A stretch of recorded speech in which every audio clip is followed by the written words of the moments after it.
Shalom. All praises to Yahweh, Ba'ashem, Yahushai, Ba'ashem Rakakwadash. Double honors to the apostles and elders of Great Millstone, and peace and blessings to the 144,000 and the rest of the elect. This lesson is primarily going to be focusing on Judges chapter 7 and the sifting. There's a trying, meaning a testing, a proving of the men of the Lord, and Yahweh Ba'ashem Yahushai is constantly sifting until the great day when Yahushai returns, when it's going to be known who are his chosen. And this whole process, even though we're not in World War III, the MOTB hasn't been implemented yet.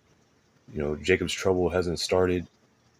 And we're preparing ourselves. Well, we're preparing ourselves for this.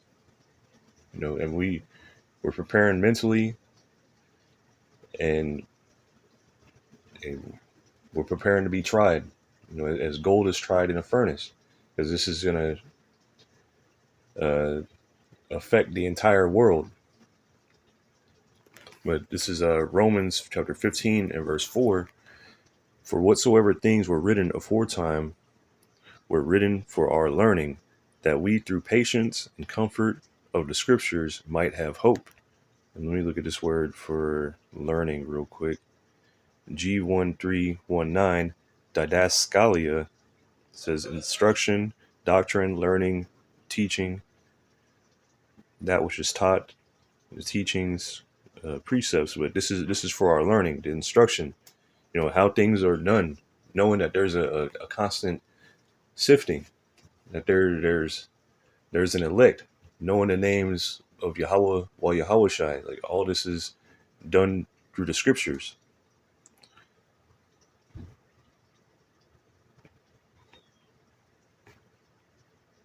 And these scriptures were written for the wise to understand. This scriptures, anybody can read them, yeah, but the Lord opens up the understanding of those that he wants to understand, that he wants to get this. He'll open up their understanding, and the rest, they don't get it.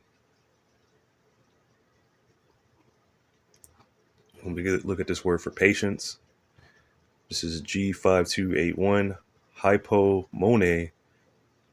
This is cheerful endurance, constancy, enduring patience, steadfastness, endurance.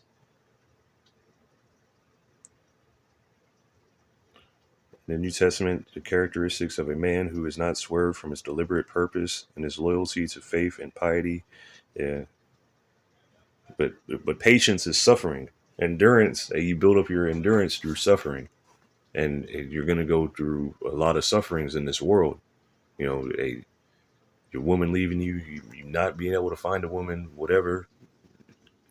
Your family leaving you, losing your jobs, having to pick up and move places. Having to be around, different people with demons on them, having to be around your enemies, having to deal with your own mind, different sufferings. And you learn about all these in the scriptures.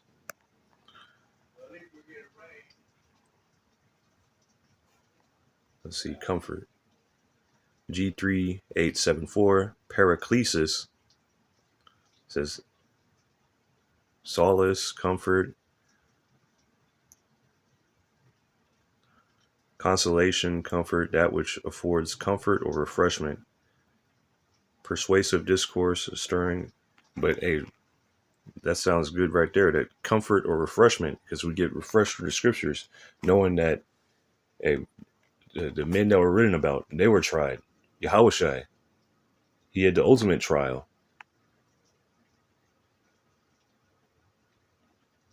And he passed. Each man that you read about that passed the Lord's trials, they're a comfort to read about. This is Judges chapter 7 and verse 1. Now Jerubbaal, who was Gideon, and all the people that were with him, rose up early and pitched beside the well of Harod, so that the host of the Midianites were on the north side of them by the hill of Moreh in the valley.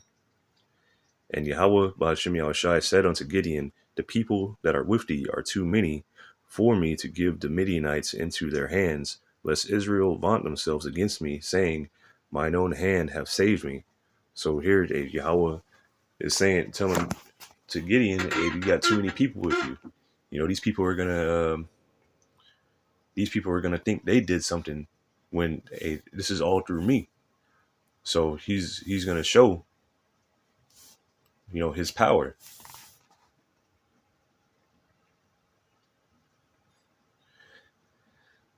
Lest Israel vaunt themselves against me, saying, mine own hand hath saved me. Now therefore go to proclaim in the ears of the people, saying, whosoever is fearful and afraid, let him return and depart early from Mount Gilead.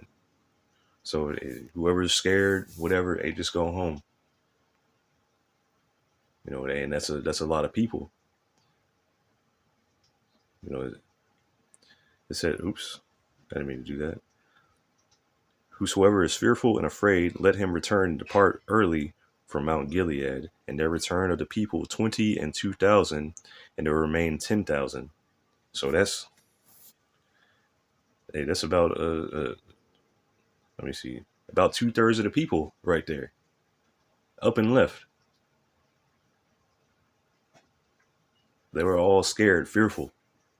Just off the bat, you already got sifted. I mean, you got Yahweh Ba'ashem Yahushai on your side, and you scared. So, hey, the Lord don't need you. So sifted. There remained 10,000. And Yahweh Hashem Yahushai said unto Gideon, the people are yet too many.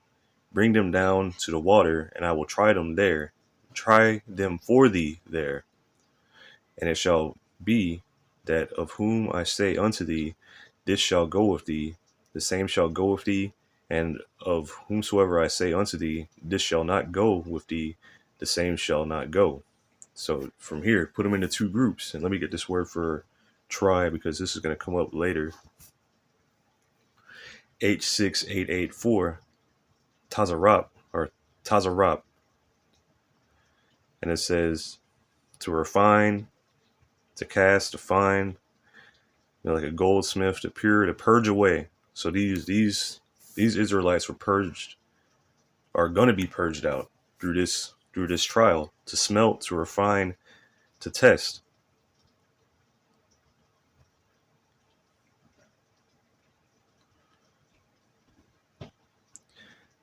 Judges 7 and verse 5. So he brought down the people unto the water, and Yahweh Ba'ashem Yahushai said unto Gideon, everyone that lappeth the water with his tongue, as a dog lappeth, him shalt thou set by himself. Likewise, everyone that boweth down upon his knees to drink.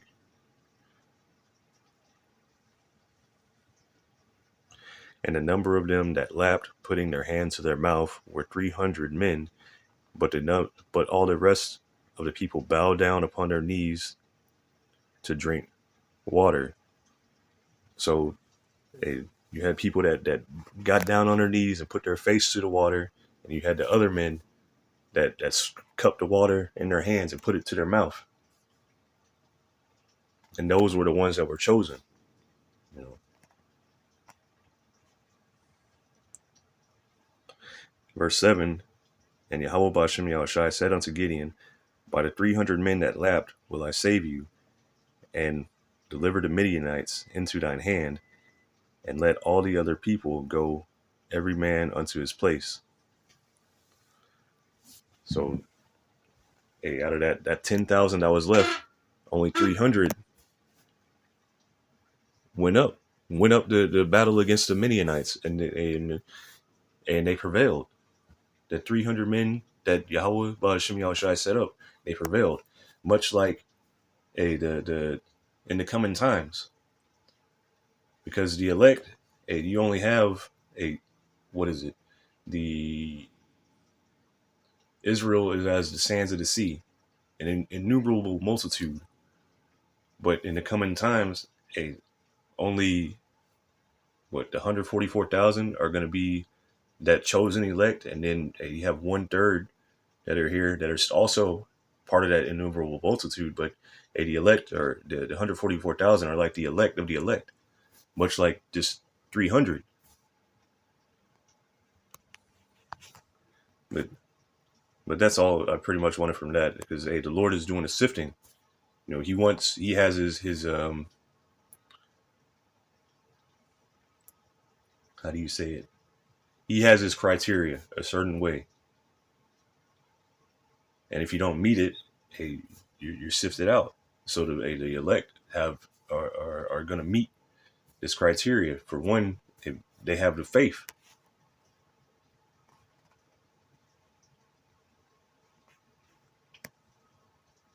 But this is Isaiah chapter 1 and 21, which was going into that. I'll just read it. So, how is the faithful city become an harlot? It is full. It was full of judgment, righteousness lodged in it, but now murderers. So, hey, the Lord is asking, how does this faithful city, how did it become like this? It says in another place in Isaiah that, oh, let me get it. Lord, will I can remember it. Um,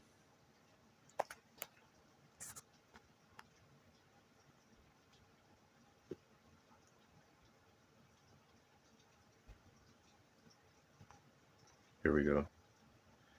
This is Isaiah chapter 5:1. Now will I sing a song. Now will I sing to my well-beloved a song of my beloved touching his vineyard. My well-beloved hath a vineyard in a very fruitful hill, and he fenced it and gathered out the stones thereof, and planted it with the choicest vine, and built a tower in the midst of it, and also made a winepress therein. And he looked that it should bring forth grapes, and it brought forth wild grapes. And it just made me think of that, because he's speaking of Israel in this point, and he built it up. He cleared out all the other nations out of it. He made a temple. He set up the prophets. All this, but how is it that I've set up this place for righteousness, and it brings up wild grapes? How is it that it brings up these things that uh, um how do you say it? Like, they have wild grapes out here in Texas, and they're very, very sour, and they're not really good for anything, and they're like weeds actually. So how is it that that I've I've uh, I've done this? I've set the place up to be, a beautiful place, and then it's bringing up weeds. Like, what's going on? But back to Isaiah 1. How is the Isaiah 1:21? How is the faithful city become an harlot? It was full of judgment, righteousness lodged in it, but now murderers. Thy silver is become dross, thy wine mixed with water. So y'all become, you become, uh, what is that? Like, when silver becomes dross, it gets all dull. It's kind of ugly looking, or it's not kind of ugly looking. It's ugly looking. It looks stained. It looks dirty. Thy wine mixed with water. You're mixing up the wine. You're supposed to have good wine. Nobody wants a watered down drink. Thy princes are rebellious and companions of thieves. Everyone loveth gifts and followeth after rewards. They judge not the fatherless, neither doth the cause of the widow come unto them. So the judges, all this are they're rebellious. They're only out for themselves. It says in Sirach 10. Let me get that real quick.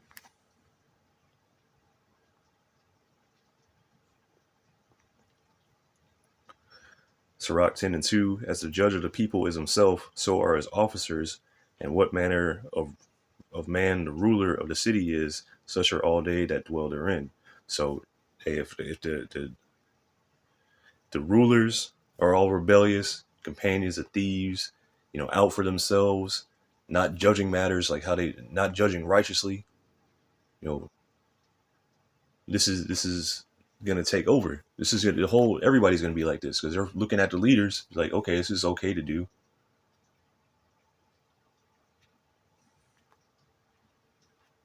So hey, if it's okay to do that, like you see today, these prosperity pimps, the preachers, and whatnot, hey, they only care about, you know, getting a new jet, whatever, getting a new mansion, and they put in that prosperity stuff on you people going to the churches, so you give them money,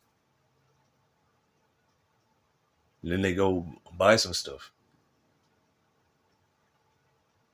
and then hey, at the same time you're supposed to be going to, learning about the Lord or whatever like that, which you don't. The Lord doesn't dwell in those houses, those harlot houses, but all you did is a song and dance, and then getting stole from. But hey, this is also a sign of the times. Let me see here. This is 2 Timothy chapter 3. I'll start at verse 1. This know also that in the last days perilous times shall come. Let me get this word for perilous. G5467, chalepos. This is the idea of reducing the strength. And that, it was a saying. It was like hard times create great men, or good men, something like that. And great men create good times, and then good times create soft men, and soft men create hard times. Well, Babylon the Great has gone through that. They were ruled by soft men right now, and them hard times are coming. And them hard times that come, these are going to be the hardest times that ever been around. And through these hard times, they're going to create great men um, that are worth more than the gold of Ophir. Hard to bear, troublesome, dangerous, and these are going to be very dangerous times. Verse 2 Timothy 3 and verse 2. For men shall be lovers of their own selves, covetous, boasters, proud, blasphemers, disobedient to parents, unthankful, unholy, and all these things. This is all that you see that's pushed in music, TV, whatever. This is what you see out here in Babylon. You look at Jake, they only care about themselves, care about making their come up. Verse 3, without natural affection, truce breakers, false accusers, incontinent, no self-control, fierce, despisers of those that are good, traitors, heady, high-minded, lovers of pleasures, more than lovers of the Most High, Yahweh, Ba'ashem Yahushai. So they love, they got to get, in the times coming, these are the people that are going to be lining up to take that MOTB. Because they gotta fit into society. They gotta be up on things.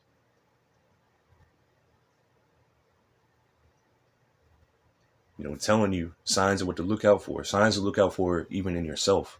Because you have to look, not only have to look out, you have to look inside yourself too.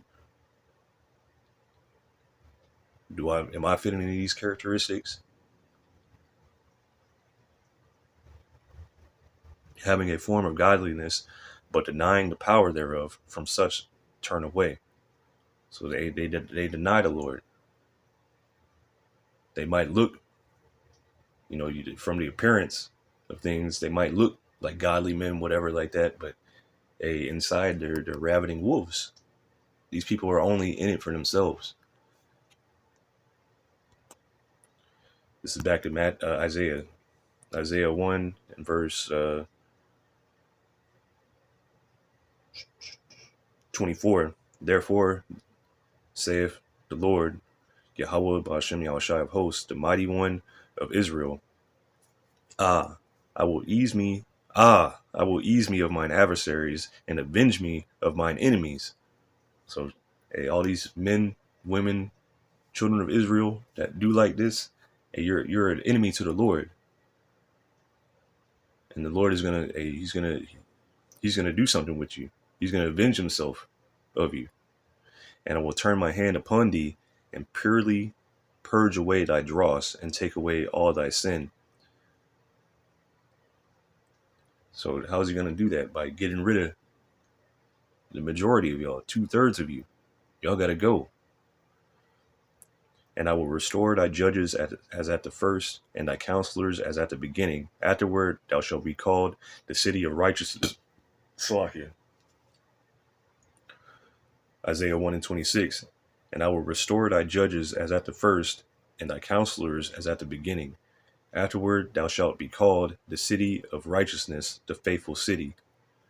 So, hey, after this purge, this great purge that's going to happen in Israel, then Israel will be restored to where it's supposed to be.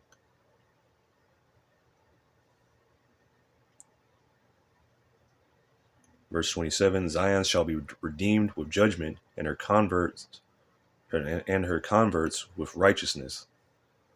And that Yahushua is going to come and redeem us. He's going to come and redeem his elect. Let me get this word for converts, because that means Shawab. H7725 Shawab, those that return, or it means to return or to turn back. And Israel's been scattered to the four corners of the world. So the Israelites that are going to return from their captivity, which is really all of us.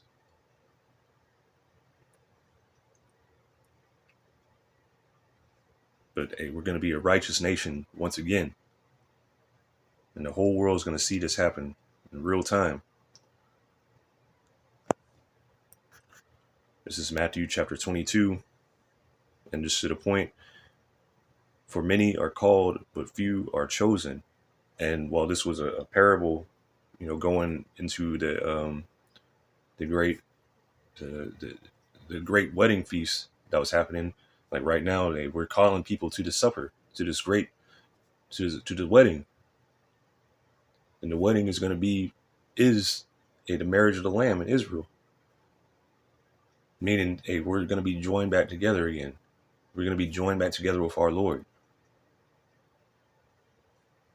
But many people are called to this. Like many people are called to come to preach, to know that they're Israelite. But a few people are of the elect. This is for a very small number. This is 2nd Ezra chapter 7, and I'll start at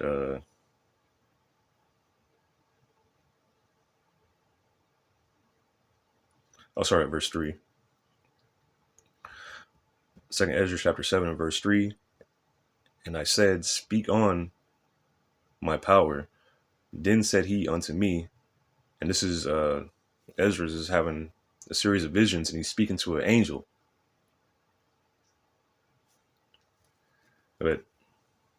And the angel is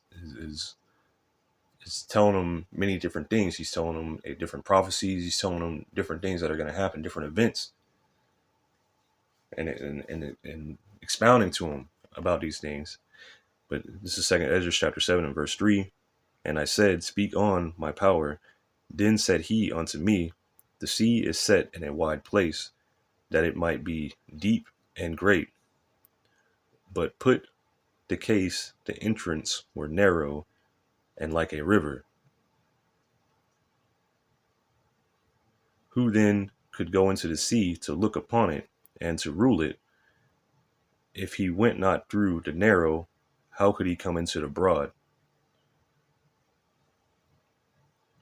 So he's speaking, looking at a sea, you had to go through this narrow place, but it's speaking of the kingdom of Israel. How do you get there? Because it's not set in a at the moment. Yeah, there's an actual land of Israel, but it's speaking this isn't literal. This is speaking in a figurative sense.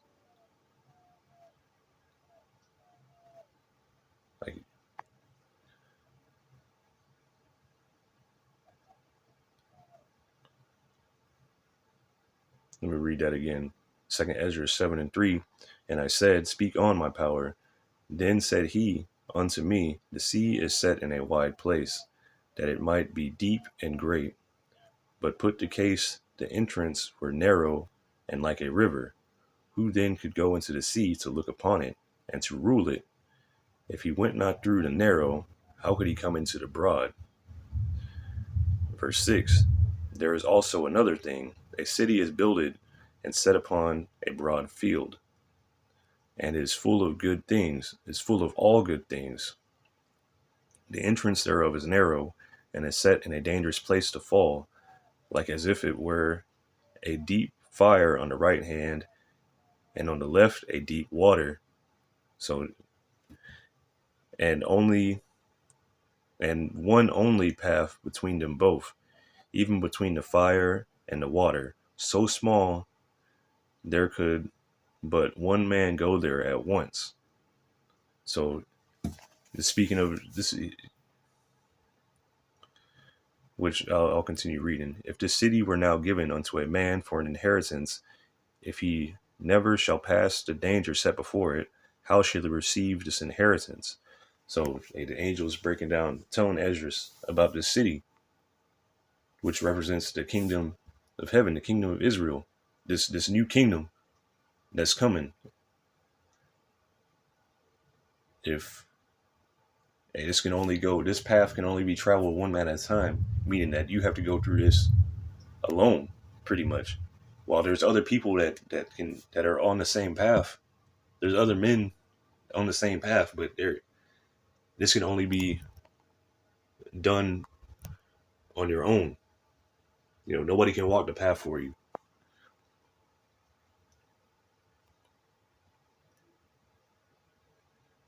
If verse 9 again, if this city now were given unto a man for an inheritance, if he shall never pass the danger set before it, how shall he receive this inheritance? So you got to go through this danger. Fire on one side, the water on the other. This life is full of dangers. You have, women that could knock you off, other men, different philosophies, different religions, different your own self, greed, murder, like so many different things that you get caught off on and fall off that narrow path. There's so many different things getting caught up into the things of this world when what is that? What is like one of the first things I learned when learning how to drive or whatever is to like to stay in the middle of the lane. You have to look ahead. You have to look ahead at the horizon. Look ahead at the path that you're going to stay in between them particular lines. And like if you're looking down, trying to look directly ahead of your car, man, you're gonna be, swerving all over the place. So you trying to look ahead at your goal. But verse 10, and I said, It is so, Lord. Then said he unto me, Even so also is Israel's portion. So hey, we got to go through this. The elect of Israel will have to go through this. The rest are gonna fall off on either side, but they'll be brought back in the kingdom, through the loins of the elect. But the point being that this is a sifting. You have to go through this narrow path. This is Matthew chapter 7 and verse 13. Enter ye in at the straight gate, for wide is the gate and broad is the way that leadeth to destruction, and many there be which go in thereat. So let's look at this word for straight. This is G4728 stenos. It says narrow. And, looking at that 2nd Ezra 7, it's a narrow path. This is a very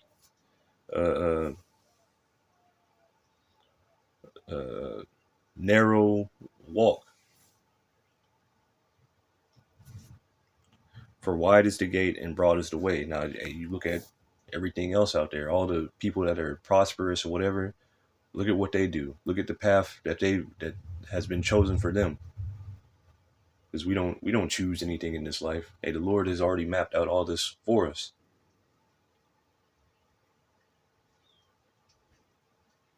But look at them. Take them for example. Hey, they're living it up right now, but hey, they can't tell you how to get to heaven. They can't tell you anything about the scriptures. They can't tell you that hey, they don't even know Yahweh or Yahweh Shai's names. But the point being that the way of the world is wide. The way of the truth is hard to find. You know, Yahweh Bashem Yahweh Shai has to lead you to this and lead you through. Verse 14, because straight is the gate and narrow is the way which leadeth unto life, and there be few that find it. So hey, this way that leads to life, you know, hey, this is hard to find, and not many people find this because there's plenty of people that pick up the Bible and this and that, whatever, but hey, they don't have that shine to them. They don't have that light. They don't know Yahweh Shai.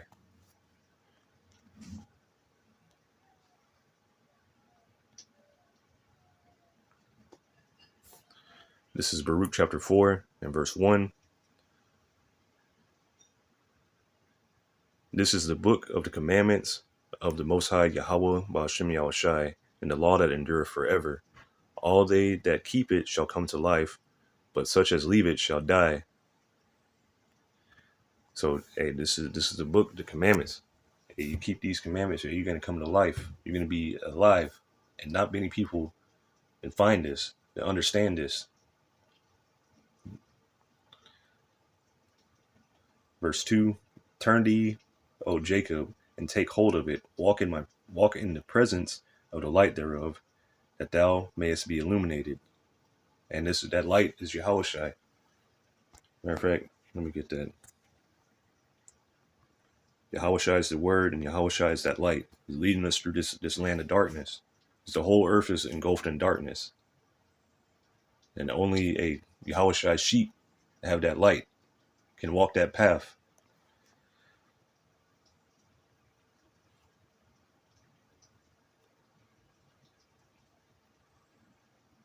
This is John chapter 1 and verse 1. In the beginning was the Word, and the Word was with Yahweh, and the Word was a power, which means the Word was with power, and the Word was a power, meaning that he was an angel. And this is speaking of Yahweh Shai. And he's the firstborn spirit. He's the first spirit created. Verse 2, the same was in the beginning with Yahweh. All things were made by him, and without him was not anything made that was made. So he's saying all things were made by Yahweh Shai. Yahweh made Yahweh Shai, and Yahweh Shai made the rest. In him was life, and the life was the light of men. And the light shineth in darkness, and the darkness comprehended it not. So hey, this is Yahweh Shai. He shines in this darkness.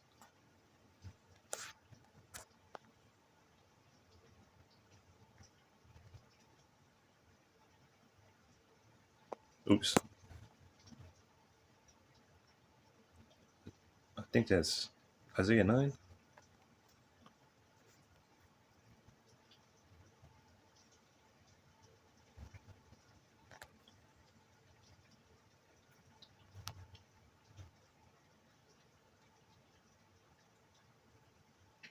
Yeah.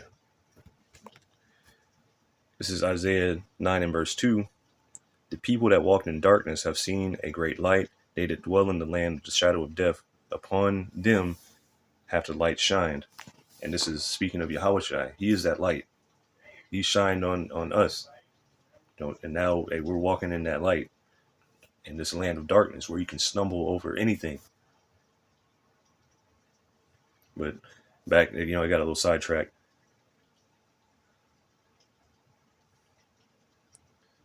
Let me see. I'm going to try to keep this a little under an hour because I notice whenever I go over an hour, the recording won't take, and then I'll have to pretty much redo it and make it shorter. So I'm gonna try to keep this as concise as possible. This is Revelation 3:10. Because thou hast kept the word of my patience, I will also keep thee from the hour of temptation, which shall come upon all the world, to try them that dwell upon the earth. And let me make sure I'm not okay. Because this time that's coming, Jacob's trouble, this is going to try the whole world. This is, let me get this word for try. This is G3985. Pay Razo. This is endeavor and scrutinize, entice, examine, to try, to make trial of, to test the purpose of ascertaining his quality or what he thinks or how he will behave himself. After the Old Testament usage of the Most High to inflict evils upon one in order to prove his character and steadfastness of his faith. So, hey, this is going to be this is going to come to try the whole world, to try their faith, to try their character, to see how they really are. And the men of the Lord, hey, you're going to be tried, and how you really are is really going to shine through. You're one of Yahweh's sheep, one of his chosen, one of his elect. That's going to show through. These people of the world, hey, how they are is going to show through as well. It's going to be known who everybody is. But this is coming to try the whole world. Jacob's trouble, the MOTB, World War III. And what are you going to do in these days? If you don't have Yahweh, while Yahweh's tried to call on, and what can you do?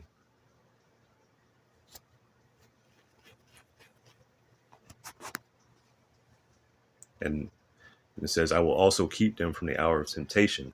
That doesn't mean that you're not going to have to go through this. No, you have to go through this like everybody else, but you are going to be brought through it. You're going to make it. This is for keep. This is G5083. Te reo, to attend to carefully, take care of, to guard, to keep one in the state in which he is, to observe, to reserve, to undergo something. So, hey, we're going to be attended to carefully. It also says, my servants shall eat. My servants shall sing for joy. Hey, the Lord's elect, the Lord's Yahweh Bashem Yahushai's servants are going to be taken care of. That doesn't mean that they're not going to see anything or go through anything. They're going to be taken care of, though, through all the trials. Because, hey, what is let me see if I can.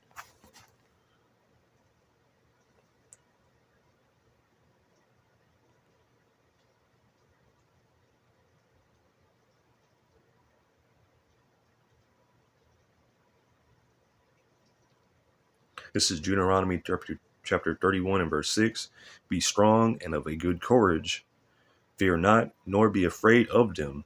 For Yahweh, Ba'ashem Yahushai, thy power, he it is that doth go with thee, and he will not fail thee, nor forsake thee. So once again, we have these scriptures to that are written for our learning, that we go back to, because the Lord is not going to forsake us. As long as we keep that our faith in him, we believe in him, we're strong and courageous in Yahweh Ba'ashem Yahushai, he's not going to fail us. He's never going to leave us. Even if some of us are going to be thrown into prison, some of us are going to die, some of us are going to be beheaded. This is all for the witness of Yahushai. And hey, so what? And we're going to get new bodies. We're going to come back. We're going to live forever. But this is part of that trial. Hey, you want to live in this fucking shithole kingdom for another however long? You want this kingdom to go on for another day, another hour?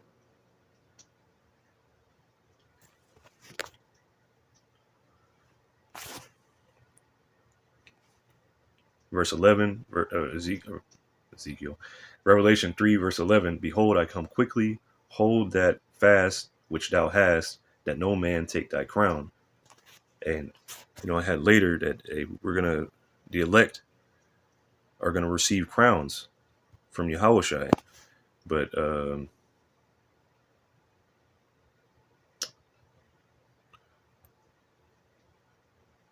Let me see here. I'll just get to the point. Let me see. This is Second Ezra chapter 9 and verse 15. I have said before, and now do speak, and will speak it also hereafter, that there be many more of them which perished than of them which shall be saved. So there's many more people that are going to die. Like as a wave is greater than a drop. Now you look at how big a drop is, a few millimeters, or even look at a wave from the beginning. The 30,000 men that were with Gideon, and only 300 came out. A wave to a drop.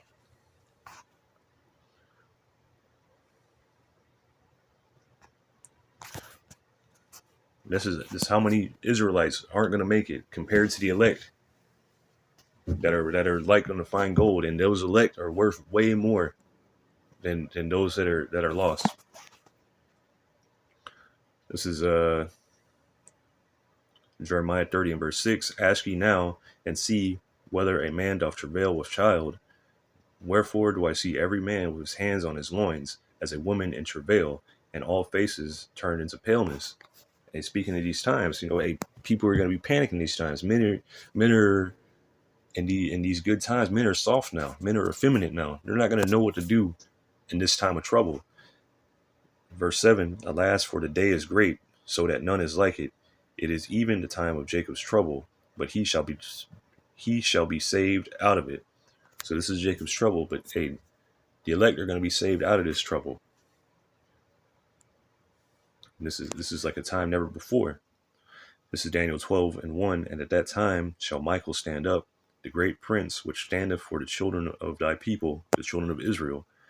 And there shall be a time of trouble, such as never was since there was a nation, even to that time. And at that time thy people shall be delivered, every one that shall be found written in the book. And the book of life. And this is speaking of the same time, Jacob's trouble. We're going to have angels standing up for us, protecting us, keeping us. Verse 2, and many of them that sleep in the dust of the earth shall awake, some to everlasting life, and some to shame and everlasting contempt. So some of us are going to wake up to everlasting life, to glory, and others, they're going to awake too, but they're going to be shame, head down. And I believe that's Ezekiel 36. They'll remember their ways, because they didn't make it. But everybody's going to come back in the kingdom. This is 2 Ezra chapter 8 and 1.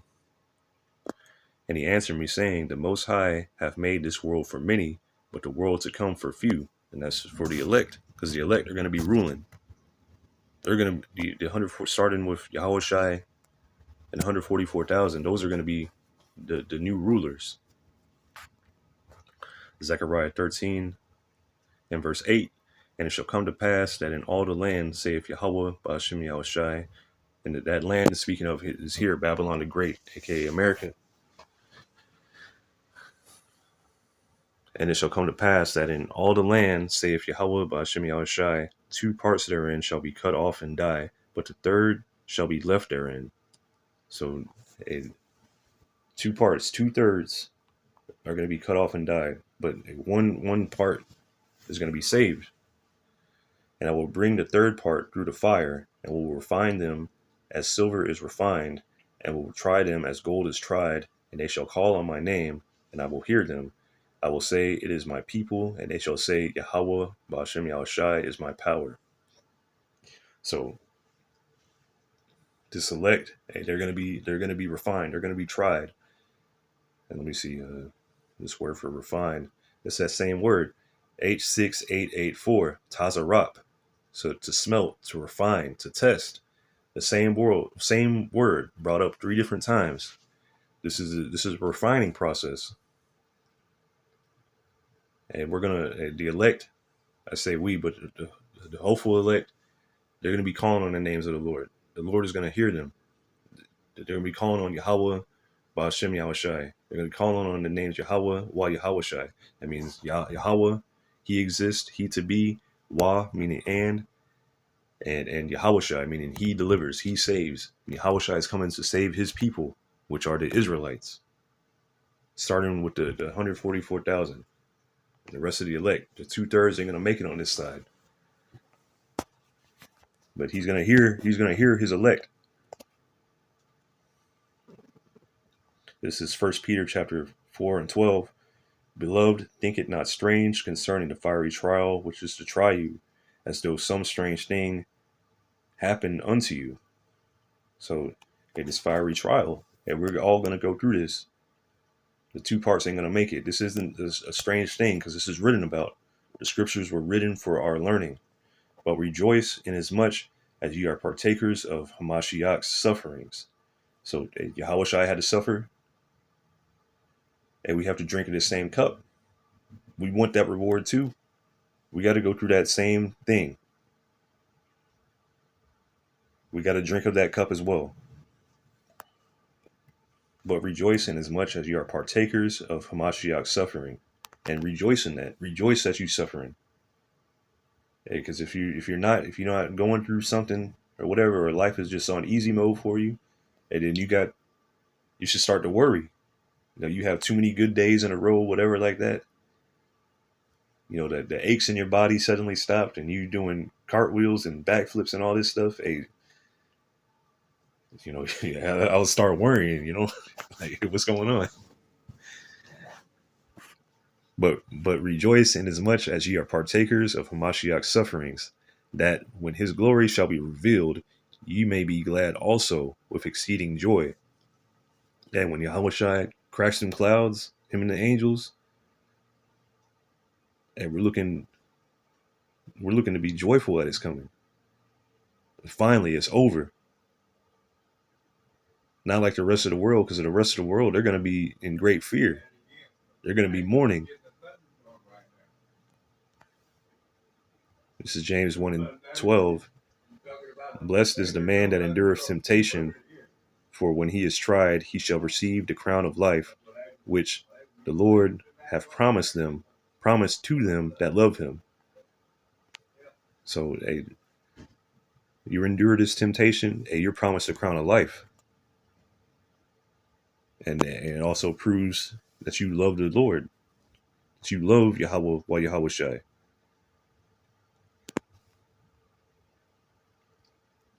This is Isaiah 13 and verse 12.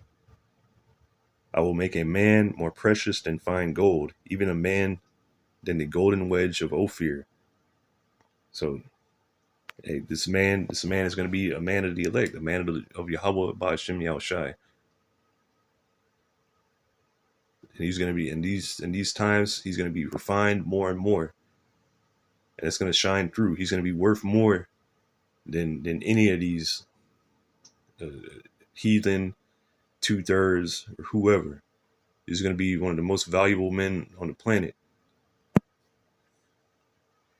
Revelation 12 and verse 10, and I heard a loud voice in heaven saying, now is come salvation and strength and the kingdom of our power and the power of his anointed. For the accuser of our brethren is cast down, which accused them before our power day and night. And this is speaking of Esau Edom. He's being cast down. This beast, this dragon that was once a serpent, Esau Edom, Babylon the Great, has been cast down, who's constantly accusing us to the Father, trying to get his blessing back, which he's not going to get. Verse 11, and they overcame him by the blood of the Lamb, who is Yahushai, and his blood covers us, because he died for us. He didn't die for the whole world.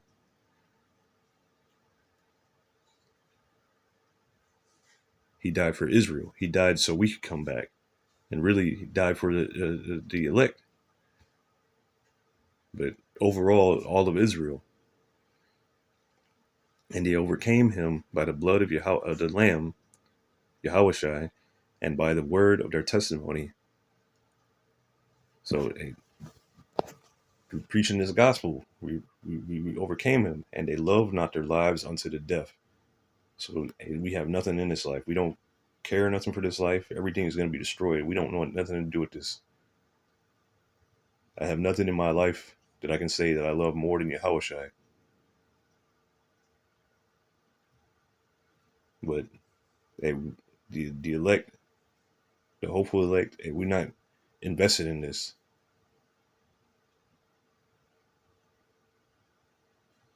Therefore rejoice, ye heavens, and ye that dwell in them. Woe to the inhabitants of the earth and of the sea, for the devil is come down unto you, having great wrath, because he knoweth that he hath but a short time. This devil knows that he had a short time. And he came out of the bottomless pit, Europe, during the Renaissance, only about, what, 400, 500 years ago. And he's been at work ever since to get this NWO going. And now it's almost at fruition. Now it's almost completely done to where he thinks he's going to succeed. And he's coming with great wrath. This is that Jacob's trouble. Him pulling out all the stops. No punch. They not pulling any punches. Not playing around no more.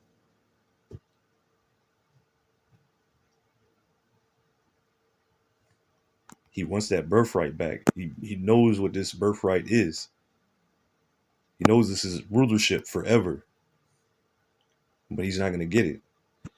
But this is, I'll close out with this. This is 2nd Esdras chapter 2 and verse 42. I, Esdras, saw upon the Mount Zion a great people whom I could not number, and they all praise the Lord with songs. So this is you can read in 2nd Ezra chapter 13, when Yahushua comes in a great mountain and he gathers up, a great multitude, some that were glad, some that were sad, and others in chains. And this is that at that same time, I, Ezra, saw upon the Mount Zion a great people whom I could not number. And even at 1/3, that's an innumerable multitude in itself. In Zechariah 13 and 8, I, Ezra, saw upon the Mount Zion a great people whom I could not number, and they all praised Yahweh by Hashem Yahushai with songs. And in the midst of them, there was a young man of high stature, taller than all the rest, and upon every one of their heads he set crowns, and was more exalted, which I marveled at greatly. And this is speaking of Yahushai crowning his elect, that they made it. They made it.